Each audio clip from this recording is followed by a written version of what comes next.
So if you are still struggling to figure out a good summer plan for your high school student, you are not alone.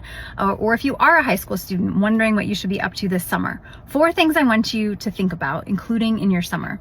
Something you want, something you need, an opportunity to engage, and an opportunity to lead. Something you want, I want you to do one thing this summer that is just for you, just for the joy of it. Make sure that you plan that into your schedule. Number 2, something you need to do. If you are going to be a senior in the fall, you need to write your college essay this summer, finalize your list, and work on those applications. If you're a junior, maybe you're studying for the SAT. If you're a 9th or 10th grader, maybe that's doing summer reading assignments, pre-AP work that you need to do, or doing some extra tutoring or prep to catch up in a subject area.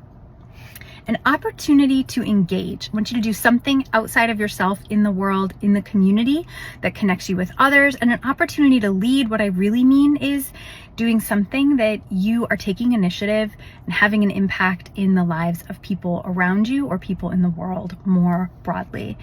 Really, it's an answer to the question, how do I matter to others? So matter to yourself this summer, doing something that you want, keep up with what you need to do, and then engage and lead in your community by mattering to others.